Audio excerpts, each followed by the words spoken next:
Hello everyone, good morning to all of you. This is Khalid यार। Welcome to my YouTube channel star academy TET. तो आज का जो हमारा टॉपिक होगा वो होगा ईवीएस से, जो कि पारिस्थितिक तंत्र है, पारिस्थितिकी है। उससे क्वेश्चंस है, जो उससे क्वेश्चंस पूछे जाते हैं मोस्टली, सिर्फ उन्हीं क्वेश्चन पर बात करेंगे। ठीक है, तो क्वेश्चन शुरू करने से पहले जिस किसी ने भी वीडियो को सब्सक्राइब नहीं करा हो वो चैनल को सब्सक्राइब कर ले, वीडियो को लाइक और शेयर करें। धन्यवाद। चलते हैं टॉपिक पर। तो पहला क्वेश्चन जो है हमारा वो है, पारिस्थितिकी शब्द के प्रथम प्रयोक्ता कौन है।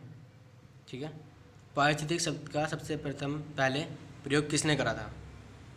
क्वेश्चन है हमारा, पारिस्थितिकी शब्द का सबसे पहले प्रयोग किसने करा। तो आंसर होगा हमारा कार्ल ड्यूटर ने 1865 ईस्वी में किया था। ठीक है, अगला क्वेश्चन है हमारा, पारिस्थितिकी के जनक कौन है। बात कर रहे हैं हम पारिस्थितिकी जनक के, तो इसके जनक कौन है। तो इसके जनक होंगे हमारे अर्नेस्ट ई हेकल, जिन्होंने 1869 ईस्वी, ठीक है, इसका जो क्या था वो 1869 में किया था। अगला क्वेश्चन है हमारा, पारिस्थितिकी तंत्र के जनक। ठीक है, वहाँ पर जो बात कर रहे थे हम सिर्फ पारिस्थितिकी यानी कि इकोलॉजी की बात कर रहे थे, यहाँ पर इकोसिस्टम की बात करेंगे। ठीक है, पारिस्थितिकी तंत्र की बात कर रहे हैं। तो पारिस्थितिकी तंत्र के जनक कौन है, वो हमारे एजी टांसले 1935। ठीक है, एजी टांसले 1935 ईस्वी में। ठीक है, अगला क्वेश्चन है हमारा, पारिस्थितिकी तंत्र के पितामह कौन है। पारिस्थितिकी तंत्र के पितामह कौन है, तो वो होगा हमारा ओडम। नेक्स्ट क्वेश्चन हमारा, भारतीय पारिस्थितिकी तंत्र के जनक कौन है। वहाँ पर जो बात कर रहे थे हम ओवरऑल वर्ल्ड की बात कर रहे थे पारिस्थितिकी तंत्र की, तो यहाँ पर भारतीय पारिस्थितिकी तंत्र की बात करेंगे। भारतीय पारिस्थितिकी तंत्र, तो उसके जनक है प्रोफेसर रामदेव मिश्रा। ठीक है, नेक्स्ट क्वेश्चन है हमारा, पृथ्वी का सबसे बड़ा स्थायी परितंत्र कहाँ पर है, यह किसे बोला जाता है। ठीक है, पृथ्वी का सबसे बड़ा स्थायी परितंत्र किसे बोला जाता है, तो आंसर होगा हमारा महासागर या समुद्र। ठीक है, इसको मेगा भी बोल दिया जाता है। तो तीनों में से कोई भी होगा तो वही हमारा आंसर ठीक होगा। ठीक है, वो महासागर भी लिख के दे सकता है, समुद्र भी और मेगा भी। बात करते हैं अगले क्वेश्चन की। तो अगला क्वेश्चन है हमारा, पृथ्वी का सबसे छोटा परितंत्र क्या है। पृथ्वी का सबसे छोटा परितंत्र क्या है, तो वो होगा हमारा जल की बूंदें। तो पृथ्वी के सबसे छोटे परितंत्र की बात कर ली हमने, कि ना बोलते हैं जल की बूंदें, इसे नैनो परितंत्र भी बोला जाता है। ठीक है, अगला क्वेश्चन क्या है हमारा, जो चींटी को जो रखा गया है वो कहाँ पर रखा गया है। चींटी एक ऐसा पारिस्थितिकी तंत्र में चींटी को कहाँ रखा गया है। ठीक है, तो वो उपभोक्ता तथा अपघटक दोनों में रखा गया है चींटी को। ये उपभोक्ता भी होता है और अपघटक भी होता है। ठीक है, अगला क्वेश्चन है हमारा, कौवा, चील, बाजी, कौवा, चील और बाज, इनको क्या कहा जाता है। प्रकृति के महतर कहा जाता है इनको, प्रकृति का महतक। ठीक है, प्रकृति का महतर किसे कहा जाता है, कौवा, चील और बाज को। अगला क्वेश्चन है हमारा, किसान का मित्र किसे कहा जाता है। किसान का मित्र किसे कहा जाता है, तो किसान का मित्र की बात करेंगे तो वो होगा केंचुआ और सांप।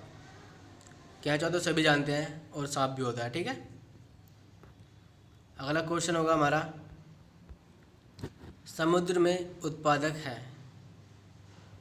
समुद्र में उत्पादक क्या होता है, तो आंसर होगा हमारा फाइटोप्लैंक्टन नामक समुद्री घास।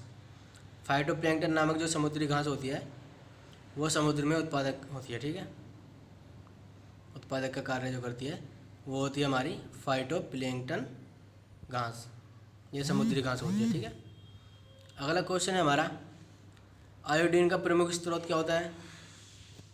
आयोडीन का प्रमुख स्रोत जो होता है वो होता है हमारा समुद्री शैल। ओके, जितने भी क्वेश्चंस पे बात कर रहे हैं ये सब इम्पोर्टेंट क्वेश्चंस हैं और प्रीवियस पेपर में पूछे गए हैं, ठीक है। तो इन्हों को इग्नोर ना करें, अच्छे से देख लेना को एक बार, क्योंकि क्वेश्चन इनमें से ही पूछे जाएंगे, यूपी टेट और सी टेट दोनों में, मोस्टली यूपी टेट में और सी टेट में भी।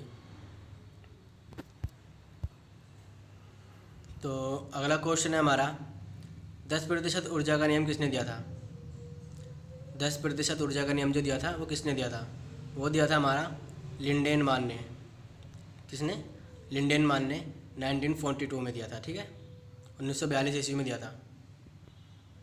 अगला क्वेश्चन है हमारा, ऊर्जा का पिरामिड कैसे बनता है? ऊर्जा का जो पिरामिड होता है वो हमेशा सीधा बनता है, ठीक है, और तालाब जो होता है उसका पिरामिड उल्टा बनता है, नीचे की ओर। अगला क्वेश्चन है हमारा, खाद्य श्रृंखला में ऊर्जा का प्रवाह कैसा होता है? खाद्य श्रृंखला में जो ऊर्जा का प्रवाह होता है वो कैसा होता है? तो वो एक दिशा होता है, ठीक है, खाद्य श्रृंखला में। और खाद्य जाल की बात करी जाए तो खाद्य जाल में बहुदिशा होता है, ठीक है। अगला क्वेश्चन है हमारा, किसी खाद्य श्रृंखला में सर्वाधिक उच्च पोषण प्राप्त करता है, कौन करता है? ठीक है, क्वेश्चन जो है हमारा, किसी भी खाद्य श्रृंखला में सबसे ज़्यादा जो उच्च पोषण प्राप्त करता है वो कौन करता है? तो वो करता है सर्वाहारी, और सर्वाहारी में भी मनुष्य है, ठीक है। अगर ऑप्शन में सर्वाहारी दिया है तो आंसर होगा हमारा सर्वाहारी, और आंसर अगर दिया है मनुष्य है तो आंसर मनुष्य लगाना है, ठीक है। कभी कभी बच्चे ऐसे करते हैं कि वहाँ पर सर्वहारी नहीं दिया गया और मनुष्य दिया है, तो मनुष्य पता नहीं होता, तो वो क्वेश्चन गलत करके आ जाते हैं, ठीक है। तो आंसर हमारा सर्वहारी होगा, क्योंकि मनुष्य भी सर्वहारी है। अगला क्वेश्चन है हमारा, शासन के दौरान पौधे ग्रहण करते हैं, श्वसन के दौरान पौधे ग्रहण करते हैं, क्या करते हैं श्वसन के दौरान?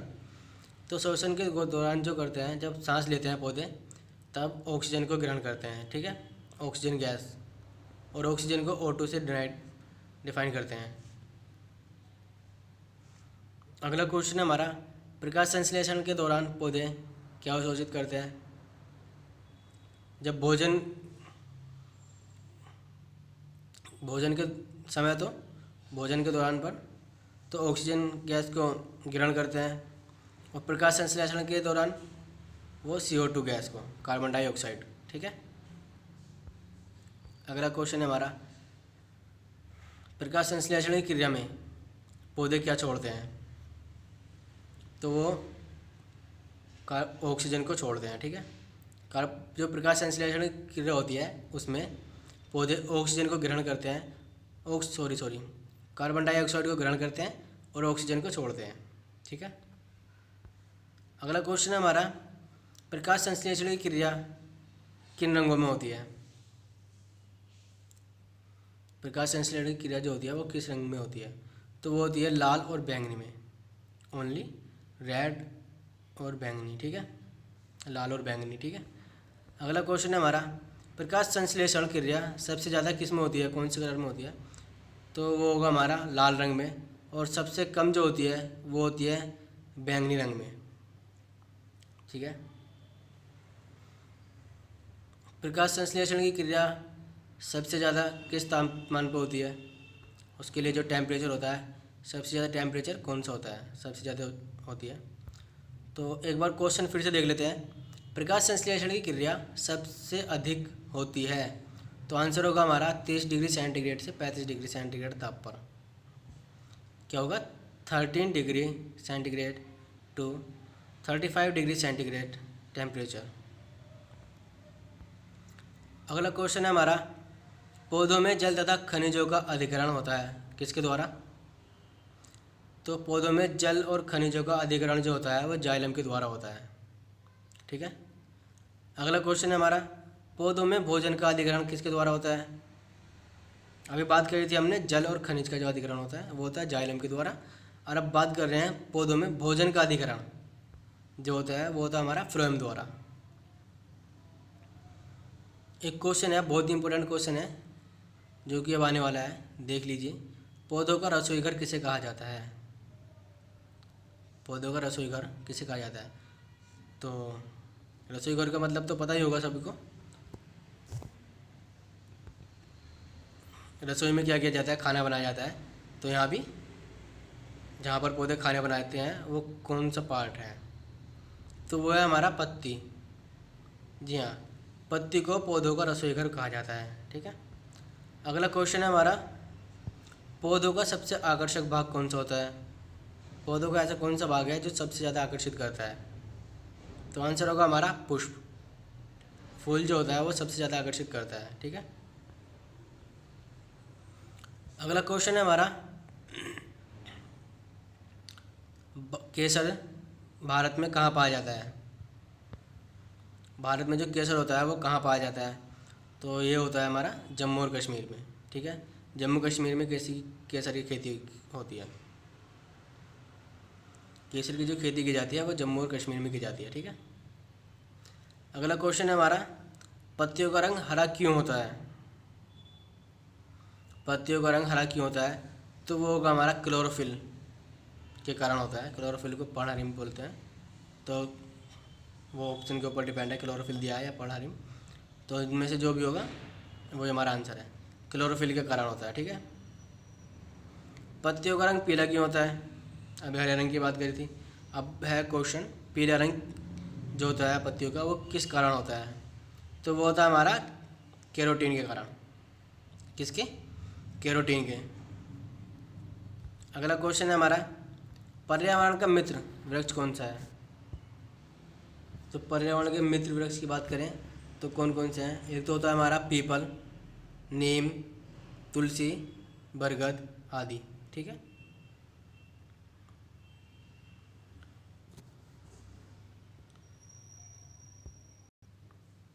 अगला क्वेश्चन है हमारा, प्रकाश संश्लेषण के दौरान पौधों के लिए आवश्यक तत्व कौन कौन से होते हैं?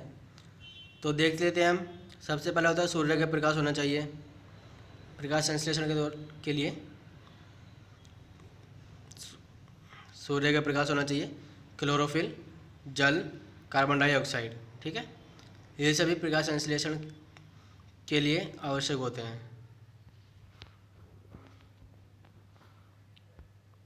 डेफिनेशन में जैसे दी गई है इसकी इक्वेशन, तो इक्वेशन देख लेते हैं, देख लीजिए एक बार। अब अगले क्वेश्चन पे बात करते हैं हम, ऊर्जा का प्रमुख स्रोत क्या है? तो ऊर्जा का जो प्रमुख स्रोत होता है वो हमारा सूर्य है। ठीक है, ऊर्जा का प्रमुख स्रोत सूर्य होता है। अगला क्वेश्चन है हमारा, टमाटर का रंग लाल होता है, किस कारण होता है लाल? टमाटर का जो रंग होता है वो लाल किस कारण होता है?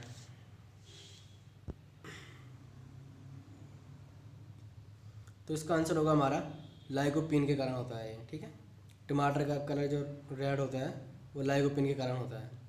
अगला क्वेश्चन है हमारा, क्वेश्चन देख लेते हैं, पर्यावरण का शत्रु वृक्ष कौन सा है? हमने मित्र वृक्ष की बात कर ली है, अब शत्रु वृक्ष की बात करें तो कौन सा होगा? यूकेलिप्टस, जिसको सफ़ेदा बोला जाता है, आम भाषा में सफ़ेदा बोल देते हैं।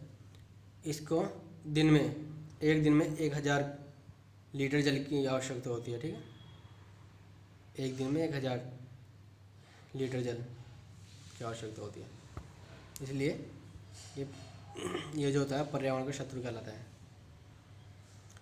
बंगाल का आतंक किसे कहा जाता है? क्वेश्चन है हमारा, बंगाल का आतंक किसे कहा जाता है? तो वो होगा हमारा जलकुंभी। ये जल का आतंक फैलाती है। ठीक है, जलकुंभी को बंगाल का आतंक बोला जाता है। अगला क्वेश्चन है हमारा, जीवों के द्विनामकरण पद्धति के जनक कौन है? जीवों के द्विनामकरण पद्धति के जनक कौन है? तो आंसर होगा हमारा लेनियस। ठीक है, अब कुछ प्रमुख जो हैं पुस्तकें हैं और उनके जो राइटर हैं उनकी बात कर लेते हैं। ओरिजिन ऑफ स्पीसीज किसके द्वारा लिखी गई है? यह है चार्ल्स डार्विन के द्वारा। ठीक है, किसके द्वारा? Charles Darwin. नेक्स्ट जो है हमारा ऑरिजिन ऑफ लाइफ, ये किसके द्वारा लिखी है? AI ओपेरियन। ठीक है, AI ओपेरियन के द्वारा। और नेक्स्ट देख लेते हैं फिलॉसफी जियोलॉजिक। फिलॉसफी जियोलॉजिक ये हमारे लेमार्क के द्वारा लिखी गई है। ओके, किसके द्वारा? लेमार्क के। अगला देखते हैं हम क्या होगा। कुछ महत्वपूर्ण सिद्धांत हैं और वो किसने दिए हैं। ठीक है, तो लेमार्कवाद जो दिया गया है वो लेमार्क के द्वारा दिया गया है। अगला है हमारा डार्विनवाद। इन चारों में से क्वेश्चन मोस्टली देखा जाता है, तो इन को आराम से देख लीजिए। डार्विन जो है, डार्विनवाद, उसका सिद्धांत किसने दिया था? डार्विनवाद का सिद्धांत चार्ल्स डार्विन ने दिया था। और नव डार्विनवाद का सिद्धांत जो दिया था वो जूलियन हक्सले। किसने? Julian Huxley. और उत्परिवर्तनवाद, उत्परिवर्तनवाद की बात करें तो इसका सिद्धांत जो दिया था Hugo de bridge, Hugo de bridge ने दिया था। ठीक है, किसने? Hugo de bridge. Next question है हमारा, पारिस्थितिकी तंत्र का संरक्षण कहलाता है, क्या कहलाता है? अपस्थानीय संरक्षण। ठीक है, क्या? अपस्थानीय संरक्षण। और नेक्स्ट है हमारा स्वपारिस्थितिकी क्या होता है? स्वपारिस्थितिकी जो होता है इसमें जीवों की इकाई का अध्ययन करते हैं। ठीक है, जीवों की इकाई का अध्ययन करते हैं इसके अंदर। और समपारिस्थितिकी जो होता है इसमें क्या होता है? इसमें जीवों के समूह का अध्ययन करते हैं। ठीक है, दोनों में क्या अंतर है? स्वपारिस्थितिकी जो होता है इसमें तो जीवों की इकाई का अध्ययन करते हैं, और समपारिस्थितिकी जो होता है इसमें हम जीवों के समूह का अध्ययन करते हैं। ठीक है, तो आज का टॉपिक हमारा यहीं तक। धन्यवाद। वीडियो को लाइक, शेयर और सब्सक्राइब करें, जिससे कि अगली वीडियो जल्दी आती रहे। कल हम बात करेंगे जैव विविधता की। जैव विविधता से किस प्रकार प्रश्न पूछे जाते हैं, कौन कौन से प्रश्न आते हैं, सिर्फ उसी क्वेश्चन में बात करेंगे जो एग्ज़ाम ओरिएंटेड होते हैं। ठीक है, ज़्यादा पढ़ने से कोई बेनिफिट नहीं है, हमें एग्ज़ाम क्लियर करना है। तो धन्यवाद।